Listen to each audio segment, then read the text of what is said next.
चेष्टा पापा के लिए चाय बना देना, हो सके तो सैंडविच भी बना देना। मैं जा रही हूँ, मुझे योगा के लिए देर हो रही है।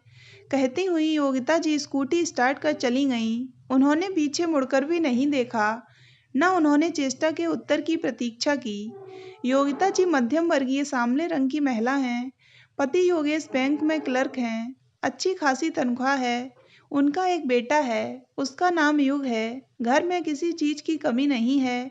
जैसा कि सामान्य परिवारों में होता है, घर पर योगिता जी का राज था। योगेश जी उन्हीं के इशारों पर नाचने वाले थे। बेटा युग भी बैंक में अधिकारी हो गया था। बेटी चेष्टा एक प्राइवेट स्कूल में अध्यापिका बन गई थी। कॉलेज के दिनों में ही युग की दोस्ती अपने साथ पढ़ने वाली उत्तरा से हो गई। उत्तरा साधारण परिवार से थी। उसके पिता बैंक में चपरासी थे, इसलिए जीवन स्तर सामान्य था। उत्तरा की माँ छोटे छोटे बच्चों को ट्यूशन पढ़ाने के साथ ही कुछ सिलाई का काम करके पैसे कमा लेती थी। उत्तरा के माता पिता ईमानदार और चरित्रवान थे, इसलिए वह भी गुणवती थी। पढ़ने में काफ़ी तेज थी। उत्तरा का व्यक्तित्व आकर्षक था। दुबली पतली सांवली उत्तरा सदा हंसती रहती थी। वह गाती भी बहुत अच्छा थी।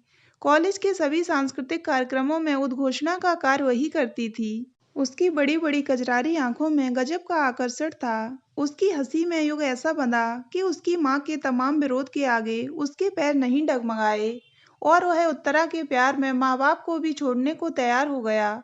योगिता जी को मजबूरी में युग को शादी की इजाज़त देनी पड़ी।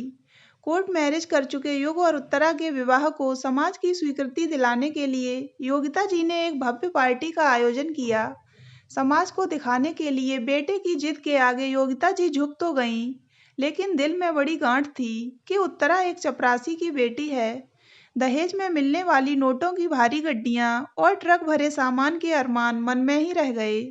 अपनी कुंठा के कारण वे उत्तरा को तरह तरह से सताती। उसके माता पिता के बारे में उल्टा सीधा बोलती रहती। उत्तरा के हर काम में मीन मेख निकालना उनका नित्य का काम था। उत्तरा भी बैंक में नौकरी करती थी। सुबह पापा की चाय ब्रेड, फिर दोबारा मम्मी की चाय, फिर युग और चेष्टा को नाश्ता देने के बाद वह सबका लंच बनाकर अलग अलग पैक करती। मम्मी का खाना डाइनिंग टेबल पर रखने के बाद ही वह घर से बाहर निकलती थी। इस भागदौड़ में उसे सुबह अपने मुंह में अन्न का दाना भी डालने का समय नहीं मिलता था। यद्यपि युग उससे अक्सर कहता कि क्यों तुम इतना काम करती हो, लेकिन वह हमेशा हंसकर कहती, काम ही कितना है, काम करने से मैं फिट रहती हूँ। योगिता जी के अलावा सभी लोग उत्तरा से बहुत खुश थे। योगेश जी तो उत्तरा की तारीफ करते नहीं थकते थे। सभी से कहते, बहू हो तो उत्तरा जैसी। मेरे बेटे युग ने बहुत अच्छी लड़की चुनी है। हमारे तो भाग्य ही जग गए जो उत्तरा जैसी लड़की हमारे घर आई है। चेष्टा भी अपनी भाभी से घुल मिल गई थी। वह और उत्तरा अक्सर घुसुर फुसुर करती रहती थी। दोनों एक दूसरे से घंटों बातें करती रहती। सुबह उत्तरा को अकेले काम करते देख चेष्टा उसकी मदद करने पहुंच जाती। उत्तरा को बहुत अच्छा लगता। ननद भाभी दोनों मिलकर सब काम जल्दी निपटा लेती। उत्तरा बैंक चली जाती और चेष्टा स्कूल। योगिता जी बेटी को बहू के साथ हंस हंसकर काम करते देखती तो कुड़कर रह जाती। फौरन चेष्टा को आवाज देकर बुला लेती। यही नहीं, बेटी को तरह तरह से भाभी के प्रति भड़काती और उल्टी सीधी पट्टी पढ़ाती। उत्तरा की दृष्टि से कुछ छिपा नहीं था, लेकिन वह सोचती कि कुछ दिन बाद सब सामान्य हो जाएगा। कभी तो मम्मी जी के मन में मेरे प्रति प्यार का पौधा पनपेगा। वह यथासंभव अच्छी तरह कार्य करने का प्रयास करती, लेकिन योगिता जी को खुश करना बहुत कठिन था। रोज किसी न किसी बात पर उनका नाराज होना आवश्यक था। कभी सब्जी में मसाला तेज तो कभी रोटी कड़ी, कभी दाल में घी ज्यादा तो कभी चाय ठंडी है, दूसरी ला, इत्यादि। युग इन बातों से अनजान नहीं था। वह माँ के हर अत्याचार को नित्य देखता रहता था, पर उत्तरा की जिद थी कि मैं मम्मी जी का प्यार पाने में एक न एक दिन अवश्य सफल हो जाऊंगी और वे उसे अपना लेंगी।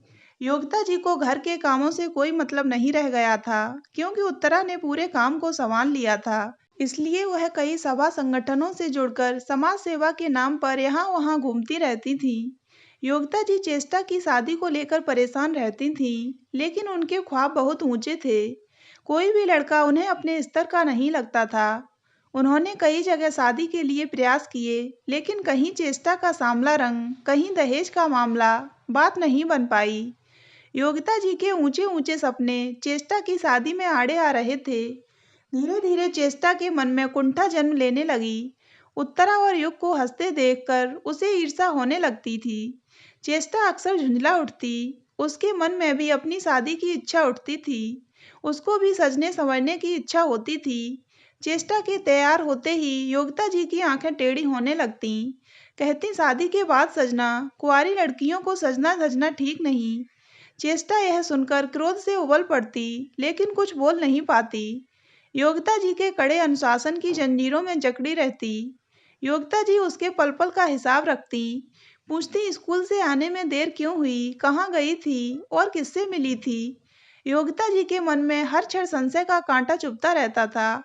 उस कुंठा को जाहिर करते हुए वे उत्तरा को अनाप शनाप बकने लग जाती थीं। उनकी चीख चिल्लाहट से घर गुलजार रहता। वे हर क्षण उत्तरा पर यही लांछन लगाती कि यदि तू अपने साथ दहेज लाती तो वे वही दहेज देकर बेटी के लिए अच्छा सा घर वर ढूंढ सकती थी। योगिता जी के दो चेहरे थे। घर में उनका व्यक्तित्व अलग था, लेकिन समाज में वह अत्यंत मृदुभाषी थी। सबके सुख दुख में खड़ी होती थी। यदि कोई बेटी बहू के बारे में पूछता था तो बिल्कुल चुप हो जाती थी। इसलिए उनकी पारिवारिक स्थिति के बारे में कोई कुछ नहीं जानता था। योगिता जी के बारे में समाज में लोगों की अलग अलग धारणा थी। कोई उन्हें सहृदय तो कोई घाक कहता। एक दिन योगिता जी शाम को अपने चिर परिचित अंदाज में उत्तरा पर नाराज हो रही थीं। उसे चपरासी की बेटी कहकर अपमानित कर रही थीं। तभी युग क्रोधित हो उठा। चलो उत्तरा, अब मैं यहाँ एक पल भी नहीं रह सकता। घर में कोहराम मच गया। चेष्टा रोए जा रही थी। योगेश जी बेटे को समझाने का प्रयास कर रहे थे, परंतु युग रोज रोज की चिकचिक से तंग हो चुका था। उसने किसी की भी नहीं सुनी। दो चार कपड़े अटैची में डाले और उत्तरा का हाथ पकड़कर घर से निकल गया। योगिता जी के तो हाथों के तोते उड़ गए। वे स्तब्ध रह गईं। कुछ कहने सुनने को बचा ही नहीं था। युग उत्तरा को लेकर जा चुका था। योगेश जी पत्नी की ओर देखकर बोले, अच्छा हुआ, उन्हें इस नरक से छुटकारा तो मिला। योगिता जी अनर्गल प्रलाप करती रहीं। सब रोते धोते सो गए। सुबह हुई तो योगेश जी ने खुद चाय बनाई।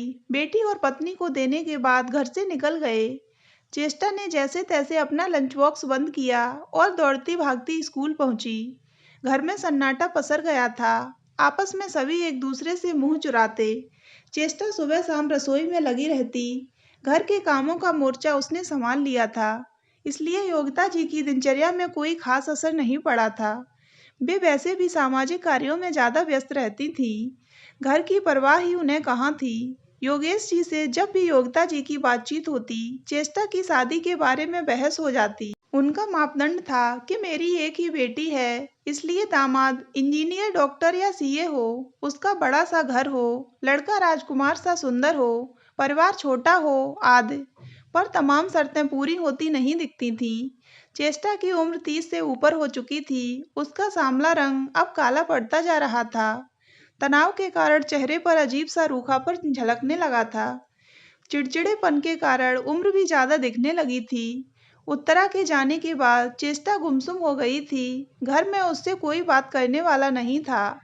कभी कभी टेलीविजन देखती थी, लेकिन मन ही मन माँ के प्रति क्रोध की आग में झुलसती रहती थी। तभी उसको चैतन्य मिला। उसकी स्कूल के पास ही एक किताब कॉपी की दुकान थी। आते जाते चेष्टा और उसकी आंखें चार होती थीं। चेष्टा के कदम अनायास ही वहां थम से जाते। कभी वहां वह मोबाइल रिचार्ज करवाती तो कभी पेन खरीदती। उसकी और चैतन्य की दोस्ती बढ़ने लगी। आंखों आंखों में प्यार पनपने लगा। वह मन ही मन चैतन्य के लिए सपने बुनने लगी थी। दोनों चुपके चुपके मिलने लगे। कभी कभी शाम भी साथ ही गुजारते। चेष्टा चैतन्य के प्यार में खो गई। यद्यप चैतन्य भी चेष्टा को प्यार करता था, परंतु उसमें इतनी हिम्मत न थी कि वह अपने प्यार का इजहार कर सके। चेष्टा माँ से कुछ बताती, इससे पहले ही योगिता जी को चेष्टा और चैतन्य के बीच प्यार होने का समाचार नमक मिर्च के साथ मिल गया। योगिता जी तिलमिला उठी। अपनी बहू उत्तरा के कारण पहले ही उनकी बहुत हेठी हो चुकी थी। अब बेटी भी एक छोटे दुकानदार के साथ प्यार की पींगें बढ़ा रही है। यह सुनते ही वे अपना आपा खो बैठी और चेष्टा पर लात घूंसों की बौछार कर दी। क्रोध से तड़प कर चेष्टा बोली, आप कुछ भी करो, मैं तो चैतन्य से मिलूंगी और जो मेरा मन होगा मैं वही करूंगी। योगिता जी ने मामला बिगड़ता देख कूटनीति से काम लिया। वे बेटी से प्यार से बोली, मैं तो तेरे लिए राजकुमार ढूंढ रही थी। ठीक है, तुझे वह पसंद है तो मैं उससे मिलूंगी। चेष्टा माँ के बदले रुख से पहले तो हैरान हुई, फिर मन ही मन अपनी जीत पर खुश हो गई। चेष्टा योगिता जी के छल को नहीं समझ पाई। अगले दिन योगिता जी चैतन्य के पास गईं और उसको धमकी दी, यह तुमने मेरी बेटी चेष्टा की ओर दोबारा देखा तो तुम्हारी व तुम्हारे परिवार की जो दशा होगी उसके बारे में तुम सोच भी नहीं सकते। इस धमकी से सीधा साधा चैतन्य डर गया। वह चेष्टा से नजरें चुराने लगा। चेष्टा के बार बार पूछने पर भी उसने कुछ नहीं बताया, बल्कि यह बोला कि तुम्हारी जैसी लड़कियों का क्या ठिकाना। आज मुझ में रुचि है, कल किसी और में होगी। चेष्टा समझ नहीं पाई कि आखिर चैतन्य को क्या हो गया, वह क्यों बदल गया है। चैतन्य ने तो सीधा उसके चरित्र पर ही लांछन लगाया है। वह टूट गई, घंटों रोती रही, अकेलेपन के कारण विक्षिप्त सी रहने लगी। इस मानसिक आघात से वह उबर नहीं पा रही थी। मन ही मन अकेले प्रलाप करती रहती थी। चैतन्य से सामना न हो, इस कारण स्कूल जाना भी बंद कर दिया। योगिता जी बेटी की दशा देखकर चिंतित हुईं। उसको समझाती हुई बोली कि मैं अपनी बेटी के लिए राजकुमार लाऊंगी। फिर उसे डॉक्टर के पास ले गईं। डॉक्टर बोला, आपकी लड़की डिप्रेशन की मरीज है। डॉक्टर ने कुछ दवाएं दी और कहा, मैडम जी इसका खास ध्यान रखें, इसे अकेला न छोड़ें। थोड़े दिनों तक तो योगिता जी बेटी के खाने पीने का ध्यान रखती रहीं। चेष्टा जैसे ही थोड़ी ठीक हुई, योगिता जी अपनी दुनिया में मस्त हो गईं। जीवन से निराश चेष्टा मन ही मन घुटती रही। एक दिन उस पर डिप्रेशन का दौरा पड़ा। उसने अपने कमरे का सब सामान तोड़ डाला। योगिता जी ने कमरे की दशा देखी तो आओ देखा न ताओ, चेष्टा को पकड़कर थप्पड़ जड़ती हुई बोली, क्या हुआ? चैतन्य ने मना किया है तो क्या हुआ? मैं तुम्हारे लिए राजकुमार जैसा वर लाऊंगी। यह सुनते ही चेष्टा समझ गई कि यह सब इन्हीं का किया धरा है। कुंठा, तनाव, क्रोध और प्रतिशोध में जलती हुई चेष्टा में जाने कहाँ की ताकत आ गई। योगिता जी को तो अनुमान ही नहीं था कि ऐसा भी कुछ हो सकता है। चेष्टा ने योगिता जी की गर्दन पकड़ ली और उसे दबाती हुई बोली, अच्छा, आपने ही चैतन्य को भड़काया है। उसे खुद नहीं पता था कि वह क्या कर रही है। उसने क्रोध में अनहोनी कर दी। योगिता जी की आंखें आकाश में टंग गईं। चेष्टा विक्षिप्त होकर चिल्लाती जा रही थी, मेरे लिए राजकुमार लाओगी ना? तो दोस्तों, अगर आपको ये कहानी अच्छी लगी हो तो वीडियो को लाइक करें और हमारे चैनल को सब्सक्राइब अवश्य करें।